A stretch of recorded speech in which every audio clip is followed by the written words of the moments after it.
पाठ 16 भलाई का रास्ता। किसी गांव में 3 भाई रहते थे। वे बचपन में ही अनाथ हो गए थे। उनके पास जमीन जायदाद कुछ भी नहीं था। सिर छिपाने के लिए केवल एक छोटी सी झोपड़ी भर थी। तीनों भाई दर दर भीख मांग कर अपना गुजारा करते थे। बचपन बीता, जवानी आई। एक दिन तीनों भाइयों ने सोचा कि कहीं दूर स्थान पर जाकर मेहनत मजदूरी की जाए। शायद कोई भला आदमी अपने यहाँ पर रख ले। यही सोचकर वे गांव छोड़कर चल दिए। रास्ते में उन्हें एक बूढ़ा राहगीर मिला। उसकी दाढ़ी खूब लंबी और सफेद थी।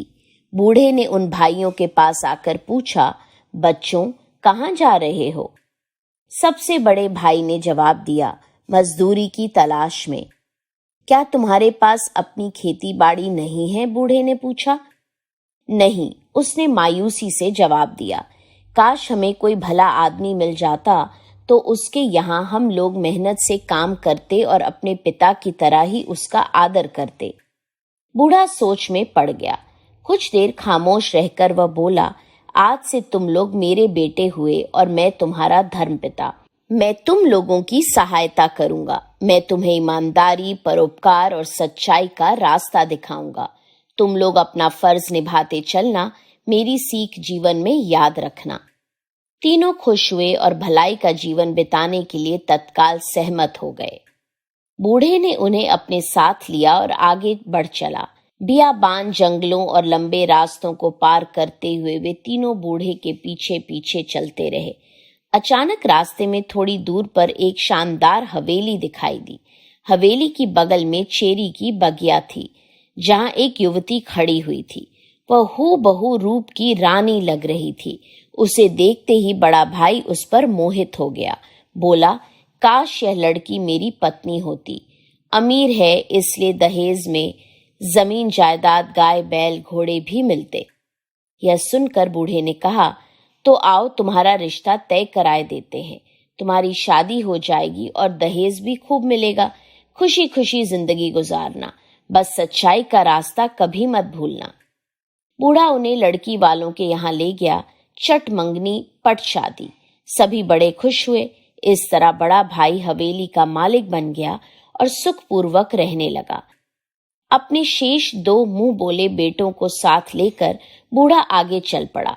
वे पूर्ववत बियाबान, जंगलों और लंबे रास्तों को पार करते हुए चलते रहे।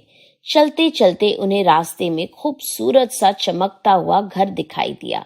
घर के बगल में एक तालाब था और तालाब के किनारे पनचक्की लगी थी। घर के पास एक युवती अपने धुन में मगन किसी काम में व्यस्त थी। मझले भाई ने कहा, काश ऐसी ही युवती मेरी पत्नी होती।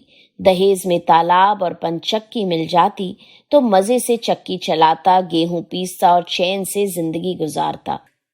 तो आओ, तुम्हारी मर्जी ही सही, बूढ़े ने लड़के से कहा। बूढ़ा और उसके साथ दोनों लड़के लड़की वालों के यहाँ पहुंचे। बूढ़े ने शादी तय करा दी। मंझला भाई भी घर का मालिक बन गया और पत्नी के साथ आनंद से रहने लगा।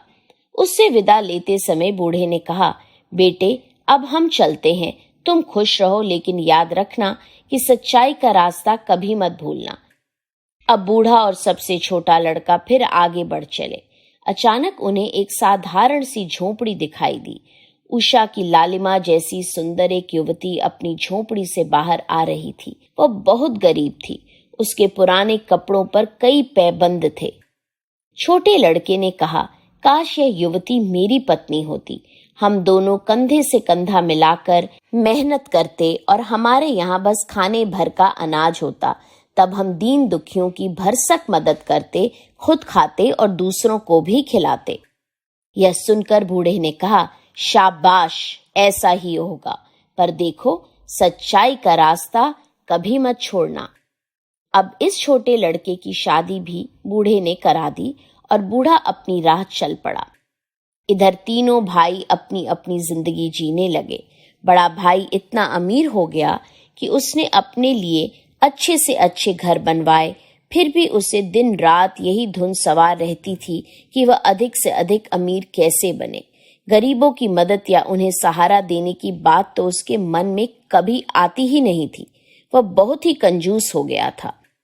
मझला भाई भी अमीर हो गया। उसके यहाँ भी नौकर चाकर काम करने लगे और वह ऐशो आराम की जिंदगी बिताने लगा। वह बस धनवानों की तरह खाता पीता और नौकरों पर हुक्म चलाता रहता। सबसे छोटा भाई मेहनत मजदूरी करके शांति से अपनी गुजर बसर कर रहा था। घर गृहस्थी में जब कोई उत्सव होता तो वह दूसरों के साथ मिल बांट कर खाता। जब कुछ न होता तो संतोष करता, पर कभी भी अपनी परेशानियों का रोना न रोता। इस बीच बूढ़ा दूर दूर का सफर करता रहा। एक दिन उसे अपने बेटों का विचार आया, कहीं वे रास्ते से भटक तो नहीं गए। बूढ़े ने भिखारी का वेश बनाया। सबसे पहले वह बड़े लड़के के घर पहुंचा और बड़े दीन भाव से झुकते हुए गिड़गिड़ाकर बोला, जुग जुग जियो मेरे लाल, इस गरीब लाचार बूढ़े को खाना खिला दो। लड़के ने बूढ़े को अपमानित करते हुए कहा, अरे खुसट, तू अभी हट्टा कट्टा तो दिख रहा है। भूख लगी है तो जा कहीं मेहनत मजदूरी कर। अभी तो मैं खुद अपने पैरों पर किसी तरह खड़ा हो पाया हूं। जा, चलता बन। बूढ़ा वापस चल दिया, लेकिन थोड़ी दूर जाकर वह ठहर गया। उसने पलटकर बड़े लड़के की घर की ओर देखा तो वह धुआं उगलता हुआ भस्म। बूढ़ा अब मंझले लड़के के पास पहुंचा। वह खुद पंचक्की पर बैठा हुआ नौकरों पर हुक्म चला रहा था। बूढ़े ने झुककर दैन्य भाव से कहा, बेटा, भगवान तुम्हारा भला करे, थोड़ा सा आटा दे दो। मैं भिखारी हूँ, दाने दाने को तरस रहा हूँ। वाह बाबा वाह, लड़के ने कहा, यहाँ तो मैं खुद गरीबी से जूझ रहा हूँ। मेरे पास तो खुद अपने लिए आटा नहीं है। तो जैसे भिखारी तो रोज मारे मारे फिरते हैं। आखिर किस किस का पेट भरूं।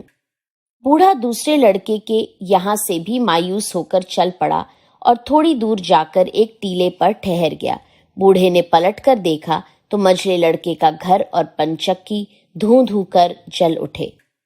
अब बूढ़ा छोटे लड़के के यहाँ पहुंचा। वह सचमुच गरीब था। उसकी झोपड़ी वैसी ही छोटी सी थी, लेकिन साफ सुथरी दिख रही थी। बूढ़े ने कहा, बेटा, भगवान तुम्हारा भला करे, मैं बहुत भूखा हूँ, कुछ खाने को दे दो। बाबा, अंदर चलो, खाना घर में है। खाना खा लेना और थोड़ा रास्ते के लिए साथ भी ले जाना, लड़का बोला। बूढ़ा झोपड़ी के अंदर पहुंचा। उसने घर की मालकिन को देखा। वह साधारण कपड़े पहने हुए थी, पर उसे बूढ़े के फटे पुराने कपड़े देख बहुत अफसोस हुआ। वह बूढ़े के लिए कपड़े लेकर आई। बोली, बाबा, ये कपड़े पहन लो। बूढ़ा खुशी खुशी कपड़े पहनने लगा तो मालकिन ने देखा कि बूढ़े के सीने पर एक बड़ा सा घाव है। बूढ़े को बैठाकर उसने भर पेट खाना खिलाया। तभी छोटे लड़के ने कहा, बाबा, तुम्हारे सीने में इतना बड़ा घाव कैसा है? बेटा, यह बड़ा अजीब घाव है। अब तो मैं बस कुछ दिनों का मेहमान हूँ। इस घाव के कारण मेरी मौत कभी भी हो सकती है। हे भगवान, तो क्या इसकी कोई दवा नहीं है? घर की मालकिन ने दुख प्रकट करते हुए कहा।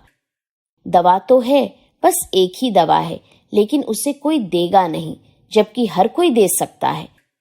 तब छोटे लड़के ने कहा, आखिर क्यों नहीं देगा? ऐसी कौन सी दवा है? दवा बड़ी अजीब है बेटा, जानना चाहते हो तो सुनो। यदि किसी घर का मालिक अपने घर समेत अपनी सारी दौलत आग लगाकर फूंक दे तो घाव अपने आप सूख सकता है। छोटा लड़का थोड़ी देर के लिए असमंजस में पड़ गया। फिर अपनी पत्नी से बोला, कहो, तुम्हारा क्या विचार है? विचार? मैं तो समझती हूँ मेरी झोपड़ी फिर बन जाएगी। बाबा बेचारे की जिंदगी खतरे में है, क्यों ना इन्हें बचा लिया जाए। फिर देर क्या है, आओ बाहर चलें। दोनों झोपड़ी से बाहर आ गए। छोटे लड़के ने झोपड़ी पर एक नजर डाली। उसे अपनी जो कुछ जमा पूंजी थी उसके लिए अफसोस तो था, लेकिन बूढ़े के प्रति उसके हृदय में कहीं अधिक तकलीफ थी। अतः उसने झोपड़ी में आग लगा दी। झोपड़ी थोड़ी देर में जलकर राख का ढेर हो गई। लेकिन यह क्या, अचानक झोपड़ी के स्थान पर खूबसूरत हवेली आ खड़ी हुई। उधर बूढ़ा अपनी लंबी दाढ़ी पर हाथ फेरता हुआ मुस्कुरा रहा था। बेटा, अपने तीनों भाइयों में तुम ही अकेले सच्चाई के रास्ते पर चल रहे हो। खुश रहो और जुग जुग जियो। अब छोटे लड़के की समझ में आया कि वह वही बूढ़े बाबा हैं, जिन्होंने एक दिन तीनों भाइयों को अपना मुंह बोला बेटा बनाया था।